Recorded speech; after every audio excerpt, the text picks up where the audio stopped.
27문을 같이 나누려고 합니다. 특별히 우리가 소율이 문답을 계속적으로 배우고 있는데요. 우리가 좀 앞에 부분들을 좀 정리하면서 계속적으로 한 단계 한 단계 나가기를 원합니다. 우리에게는 구속주가 있다라고 말씀을 드렸죠. 바로 예수 그리스도입니다. 하나님께서는 예수 그리스도를 저와 여러분들에게 우리를 구원할 구속주로 주셨습니다. 소율이 문답 21문부터 26문은 바로 그 예수님이 우리의 구속주신데 그분은 도대체 어떠한 분이신가? 그분께서는 도대체 어떠한 직분을 가지고 이 놀라운 일들을 이루셨는가? 라는 부분을 우리에게 전해주었죠. 그래서 그분은요, 하나님이세요. 그럼에도 우리와 똑같은 사람이 되셔서 왕으로, 선지자로, 제사장의 직분을 감당하시므로 우리의 구속자가 되셨지요. 오늘 읽은 이제 소율이 문답 27문, 또 이제 28문은 계속해서 특별히 예수 그리스도께서 우리의 구속자로서 이와 같은 놀라운 일들을 이루셨는데, 그렇다면 그분은 이 일들을 이루실 때 그분은 어떠한 상태로 이와 같은 놀라운 일들을 이루셨는가라는 거죠. 그래서 우리는 예수 그리스도의 낮아지심, 예수 그리스도의 높아지심에 대해서 함께 나눠보려고 합니다. 우리가 보면 이걸 좀 예전에는요, 교리적으로 조금 한자를 넣어서 좀 어렵게 표현을 했죠. 예수 그리스도의 비하, 예수 그리스도의 승기. 한 번씩은 들어보셨죠? 예. 이와 같은 표현을 통해서 예수 그리스도께서 구속주로서 저와 여러분들에게 어떻게 이 일들을 이루셨는가라는 부분을 우리에게 설명해 주고 있다라는 겁니다. 그래서 27문은 그분이 이 땅에 낮아지심으로 자신이 구속주로서의 사명을 감당하셨음을 우리에게 기록해 주고 있죠. 우리 소요리 문답 27문 질문과 그 답변 함께 읽어보겠습니다. 우리 질문 한번 읽어봅니다. 그리스도의 낮아지심은 무엇입니까? 우리 답변 한번 읽어보겠습니다. 그리스도의 낮아지심은 그가 세상에 오실 때부터 죽으시고 장사되기까지 낮은 신분 아래에 계시며 율법에 복종하시고 이 세상의 고난과 하나님의 진노와 십자가의 저주의 죽음을 당하시고 무덤 가운데에 머무르시며 얼마 동안 죽음의 권세 아래에 계신 것입니다.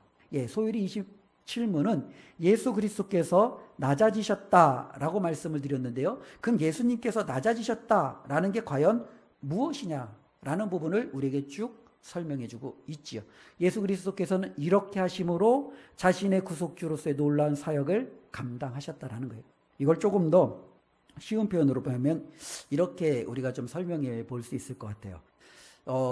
86년도에 우리나라에 어떠한 큰 행사가 있었죠?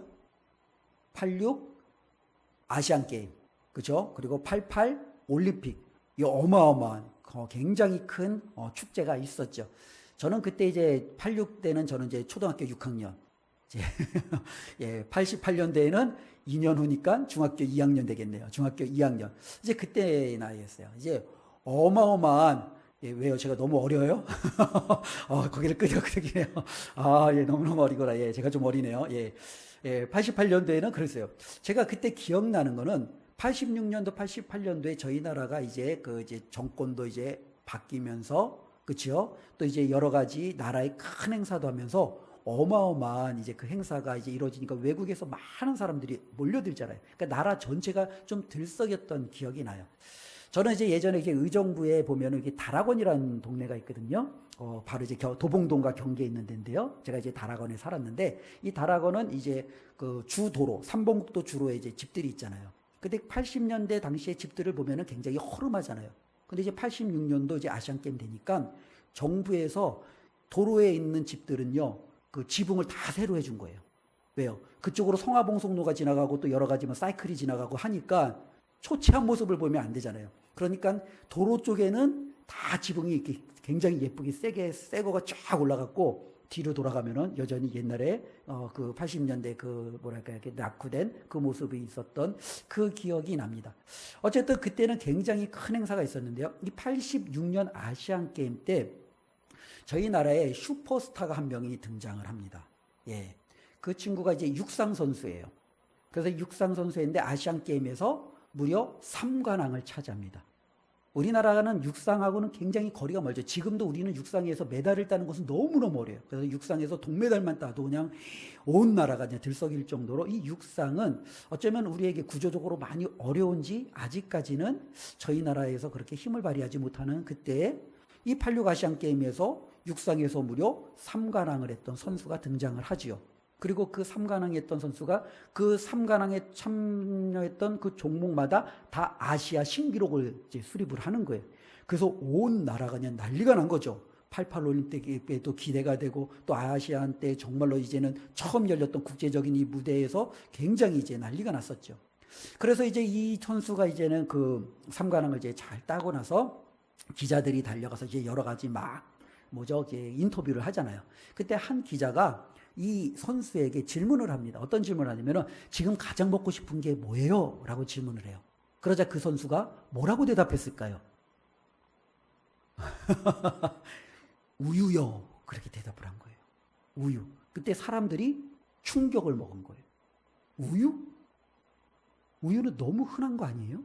그렇죠. 근데 그때 당시만 해도 우유가 없어서 운동했던 사람들이 너무너무 많았어요. 그리고 실질적으로 그 우유를 먹지 못한 그 친구는요, 정말로 이 가난한 환경 속에서 어쩌면은 그렇게 힘들게 운동하면서 마음껏 우유를 먹으면서 운동해보는 게 그에게 꿈이었어요. 그래서 그에게 이제 별명이 붙었어요. 그 인터뷰에. 뭐라고 별명이 붙었냐면 우유소녀 임춘애. 아, 임춘애 들어보셨죠? 예, 임춘애라는 그 여자 육상 선수예요. 바로 이 임춘애를 비교하면서 우리가 한번 오늘 말씀을 되어보면 이런 거예요. 자, 우리 임춘애 선수는요, 어떤 종목에서 출발했죠? 육상이라는. 그래서 그는요, 800, 1500, 3000m라는 그 달리기에 출전을 했어요. 어쩌면 예수 그리스도께서 어떤 분이시냐라고 할 때 그분은 왕으로, 제사장으로, 때로는 그는 선지자로서 자신의 직분을 감당하셨다. 이렇게 비유해 볼 수 있어요. 그럼 이 임춘애는 자신이 이 세 종목에 출전을 해서 그곳에서 놀라운 그 결실, 금메달을 따기까지 그는 어떻게 노력을 했는가? 그는 찢어지듯한 가난을 딛고 다른 운동선수들이 우유를 마실 때 그는 멀발치에서 냉수를 벌컥벌컥 마시며 줄인 배를 채우며 온몸을 다해 그는 노력을 했고 열심을 다해서 결국에는 좋은 결실을 맺은 거예요. 바로 우리 예수 그리스도께서는 그러면 어떻게 정말로 왕과 제사장과 때로는 선지자의 직분을 감당하셨는가? 우리 주님은요, 권위와 때로는 가지고 있는 힘으로 누르는 게 아니라 낮아지심으로 이 모든 직분을 감당하셨다라는 것이 성경의 가르침이고 오늘 27문이 저와 여러분들에게 주는 메시지죠. 그래서 성경에서 가르치는 메시지를 보면 세상과 자꾸 충돌을 해요. 예, 이게 참 어려워요. 특별히 우리 젊은이들에게 하나님의 말씀을 전할 때마다 어쩌면 우리 젊은이들에게 정말로 굉장히 도전적인 말씀을 주긴 하는데 이 세상과 너무나도 이것이 엇나가다 보니 과연 이 교회에서 행하는 이 말씀의 메시지를 계속적으로 그렇게 정말로 던져야 될까라는 그러한 마음이 들 경우도 종종 있는 거죠. 왜냐하면 세상은요, 올라가야 된다고 그래요. 세상은 더 가져야 된다고 그래요. 그래야 행복하다는 거죠. 그래야 성공한다라는 거예요. 그런데 하나님은요, 뭐라고 그래요? 내려가래요. 올라가지 말래요. 하나님은요, 움켜쥐지 말래요. 펴서 주래요. 그래야 성공한대요. 그래야 행복한대요. 세상이 주는 것과 하나님이 가르쳐 주시는 이 삶의 방식이 너무 달라도 다른 거죠. 그러니 과연 우리 젊은이들에게 혹은 이 땅을 살아가는 우리 성도들에게는 어떻게 우리가 이 길을 걸어가야 되느냐라는 거죠. 그런데 예수님은요, 하나님이 제시해 준 길을 따르신 거죠. 그는 더 올라가심으로, 그분은 더 가지심으로 왕과 선지자와 제사장의 직분을 감당한 게 아니라 하나님께서 말씀하신 대로 철저히 내려감으로, 철저히 모든 것을 다 내려놓음으로 그분은요, 자신에게 주어진 그 직분을 감당하셨다라고 오늘 성경은 우리에게 말씀해 주고 있습니다. 그래서 27문은 우리가 읽었는데요. 27문에 보면 그리스도의 낮아지심이 뭐냐라고 하면서 장황하게 설명해 주고 있는데요. 우리 다시 한번 그 글을 한번 띄워주시겠어요? 예, 이 부분에 보면 크게 좀 5가지를 말씀해 주고 있어요. 예수 그리스도의 낮아지심은 첫 번째, 인간으로 오신 거예요. 성육신이죠. 그분은 하나님이세요. 그분은 절대적인 신이세요. 그분이 모든 것을 내려놓고 저와 여러분들과 똑같이 인간이 되신 거예요. 철저하게 낮아지셨죠. 그분은 저와 여러분들에게 말씀을 주시는 분이에요. 우리로 하여금 말씀을 지키도록 우리에게 명하시는 분이에요. 그런데 그분은요, 율법에 순종하셨어요. 그분은 율법에 얽매일 수 있는 분이 아님에도 불구하고 그분은요, 그 모든 율법에 순종하기로 결정하셨어요. 그분이 인간이 되셨다라는 것은요, 고난은 당연한 거예요. 고난만 받아도 힘든데 그분은요, 하나님의 진노까지도 감당하기로 결정하시는 낮아짐의 자리에 임하셨다라는 거예요. 그 절정이 바로 무엇이겠어요? 십자가에서의 죽음이에요. 이 십자가의 죽음은 절대로 있을 수 없는 일이에요. 하나님이 어떻게 죽으실 수 있는가? 하나님이 사람이 되는 것도 정말로 이해가 안 되는데 그 하나님께서 우리를 위하여 대신 죽으셨다라는 것. 말이 안 되죠. 그분은요, 결정적으로 한 번 더 낮아지시죠. 무덤에 머무르심으로.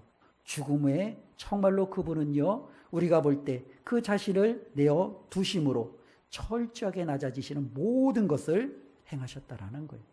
이를 통해서 그분께서는 저와 여러분들이 살 수 있도록 선지자와 제사장과 왕으로서 그 모든 사역을 감당했다라는 겁니다.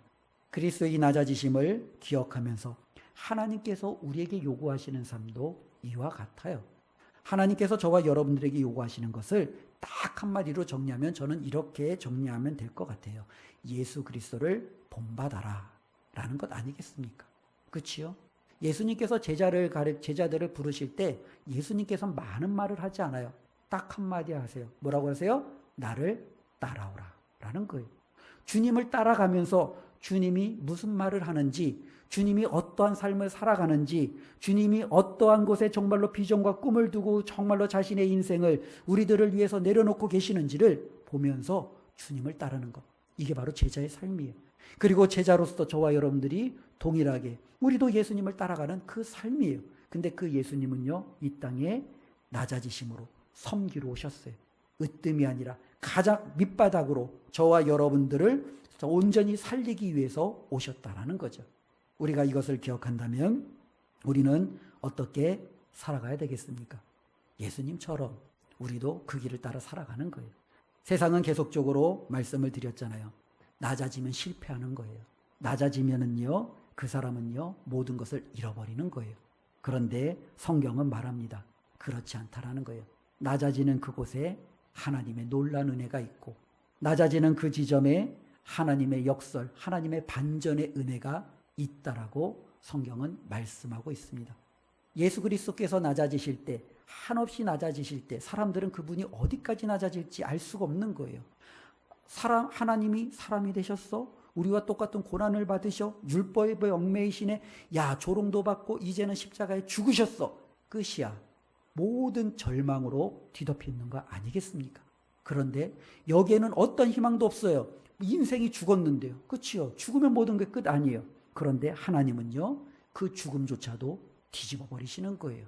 무덤 문이 열리고 그 무덤에서 예수 그리스도께서 부활하심으로 이제는 하나님 보좌 우편에 앉아 계시는 놀라운 영광, 이제는 세상에 있는 모든 무릎이 예수 그리스도의 이름 앞에 꿇어지게 하시고 그분의 권세와 그분의 놀라운 영광이 온 천하에 드러나게 하시는 하나님의 놀라운 역사가 일어나는 거죠.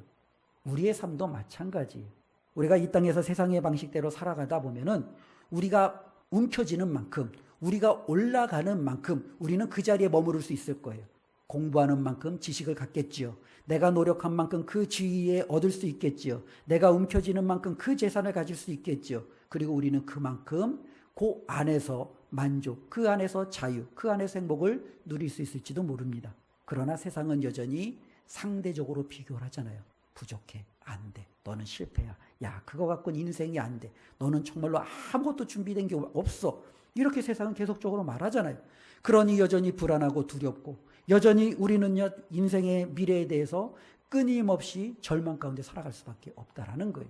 그런데 하나님의 말씀대로 모든 것들을 내려놓으면요, 내가 올라가지 않아도, 내가 움켜쥐지 않아도 누가 올리세요? 하나님이 올리시는 거예요. 내가 움켜쥐지 않아도 누가 나에게 부어주세요? 하나님이 부어주시는 거예요. 이것은 성경에서 저와 여러분들에게 계속적으로 주시는 메시지고 말씀입니다. 그런데 문제는요, 이것이 자꾸 우리에게는 좀 잘 안 와닿아요. 우리는 자꾸 눈에 당장 보이는 물질적인 것만을 추구하기 때문에 그렇죠. 그러나 성경은요, 그렇게 말씀하지 않아요. 우리의 삶이라는 것 자체가 눈에 보이는 짧은 80년 혹은 길어야 100년의 인생이 전부가 아니다라고 성경은 끊임없이 말하고 있다라는 거예요. 이것을 위해서 우리가 움켜쥐고 더 올라가려고 아둥바둥 살지 말고 이 모든 것을 하나님 앞에 맡기면 우리의 정말로 이 세상에서의 삶뿐만 아니라 그 이후의 모든 삶까지도 하나님께서 책임져 주시겠다라는 것이 성경의 메시지예요. 그래서 성경은요, 저와 여러분들이 이 땅에 눈에 보이는 것을 위해서 그걸 움켜쥐고 한평생을 살아가는 것이 가장 어리석은 자다라고 비유하고 있어요.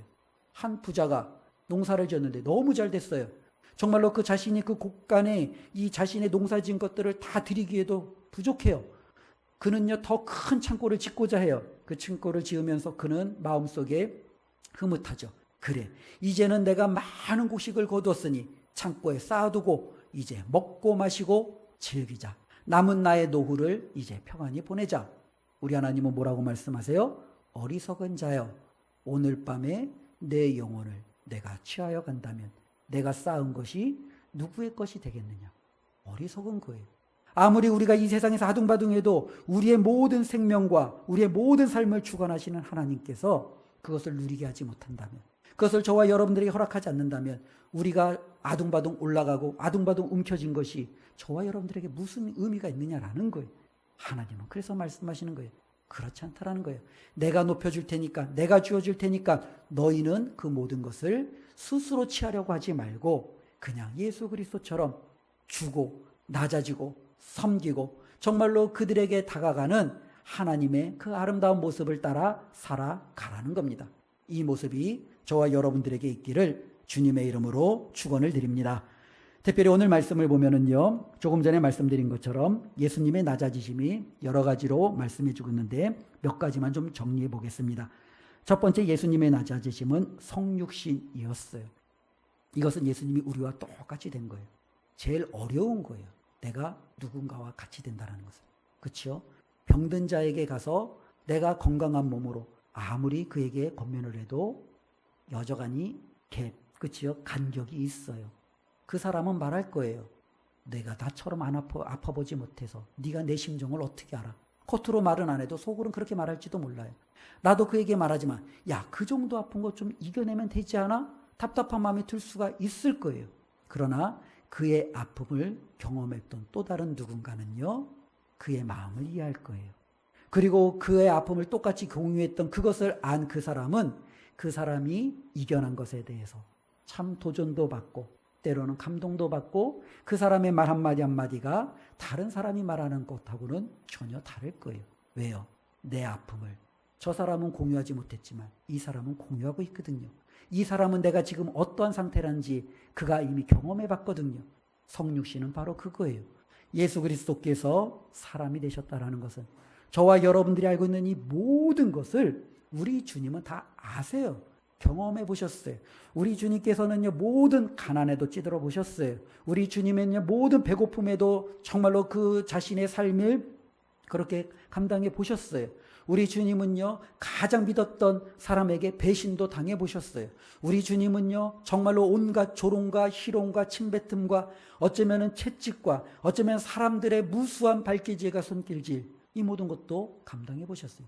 말도 안 되는 건요, 죽을 죄를 짓지 않았는데 사람들의 모함으로 죽음에도 내몰려 보셨고 그 죽음에 이르셨어요.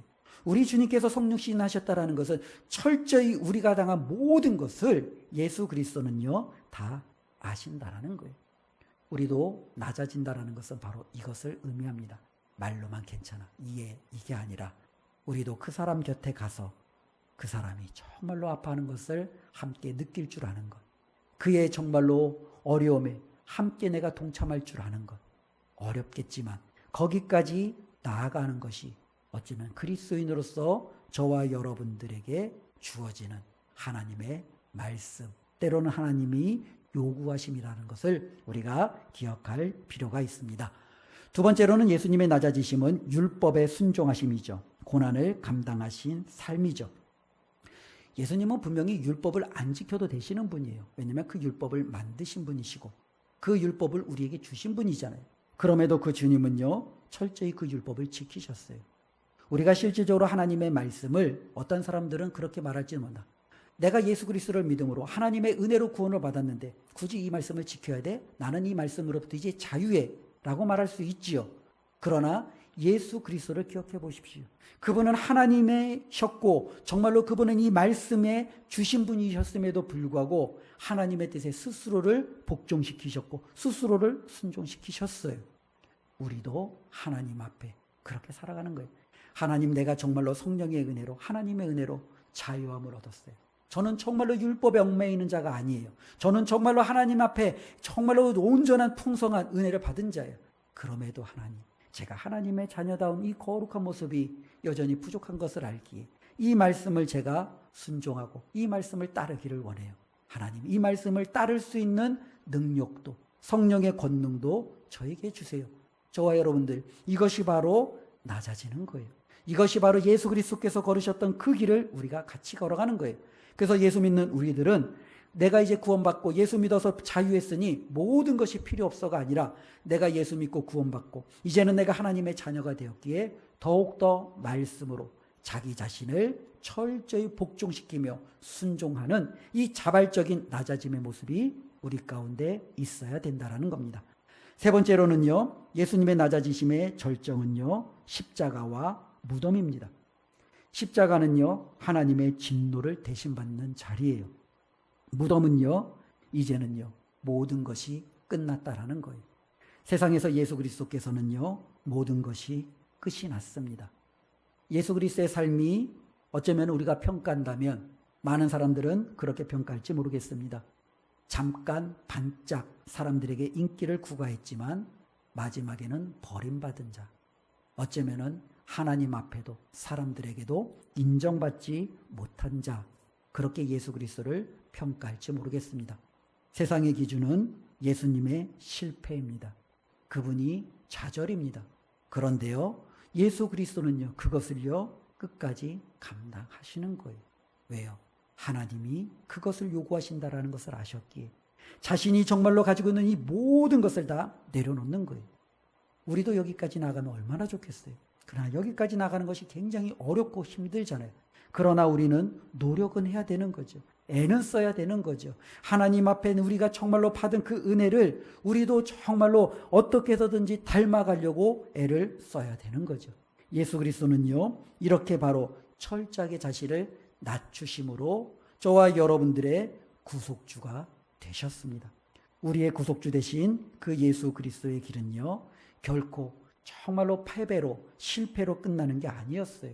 오히려 낮아짐으로 하나님이 저와 여러분들을 얼마나 사랑하고 계시는지를 보여주는 일종의 반전이었습니다. 오히려 예수 그리스도의 그와 같은 철저히 낮아짐으로 우리가 하나님께로부터 이렇게 사랑을 받고 있구나라는 확실한 증거를 하나님은 저와 여러분들에게 보여주셨습니다. 그래서 오늘 읽지는 않았지만 9절 말씀이 이렇게 결론으로 맺혀져 있죠. 우리 빌립보서 2장 9절 말씀 다 같이 한번 한 목소리로 읽겠습니다. 이러므로 하나님이 그를 지극히 높여 모든 이름 위에 뛰어난 이름을 주사. 아멘. 이와 같은 똑같은 역사가 하나님께서 저와 여러분들에게도 이루어 주시기를 원합니다. 우리 스스로 높아지려고 하면 하나님이 그를 높이지 않을 거예요. 그러나 우리가 예수 그리스도처럼 낮아지고 섬기는 자리에 우리가 다가선다면 하나님이 저와 여러분들을 높여 주실 줄로 믿습니다. 우리가 정말로 하나님 앞에 스스로를 낮추신 예수를 기억하며 우리 스스로가 낮아질 때 세상은 비웃고 세상은 비아냥거릴지 몰라도 하나님은 그 모든 것을 보시고 걱정 마, 내가 높여줄 거야. 걱정 마, 내가 너를 위해서 준비해 둘게. 이와 같은 하나님의 은혜가 있음을 기억하며 믿음으로 승리하시기를 주님의 이름으로 축원드립니다. 기도하겠습니다. 하나님 감사합니다. 오늘도 하나님의 말씀을 통해서 우리의 구속주 되시는 예수 그리스도께서 우리를 구원하시기 위하여 얼마나 낮아지셨는지를 살펴보았습니다. 그분의 낮아지심이 있었기에 오늘 우리가 이 자리에서 하나님 앞에 예배할 수 있음에 감사를 드립니다. 이제는 우리도 예수님이 걸어가신 그 길을 낮은 자리로 하나님 가야 되는데 하나님 발걸음이 잘 떼어지지가 않습니다. 세상 사람들처럼 더 높은 자리로 가고 싶고 더 많이 움켜쥐어야 행복할 것 같은 그러한 불안한 마음이 우리에게도 있습니다. 하나님, 우리를 불쌍히 여겨주셔서 세상의 잘못된 방식이 아니라 하나님께서 예수 그리스도에게 허락하셨던 그 방식이 결국에는 우리를 살릴 수 있는 길이라는 확신을 허락하여 주시옵소서. 그리하여 내 인생을 내가 책임지는 것이 아니라 내 인생을 하나님께서 책임져 주시는 놀라운 은혜가 우리 한 사람 한 사람에게 임하도록 주님 축복하여 주시옵소서. 예수님의 이름으로 기도드리옵나이다. 아멘.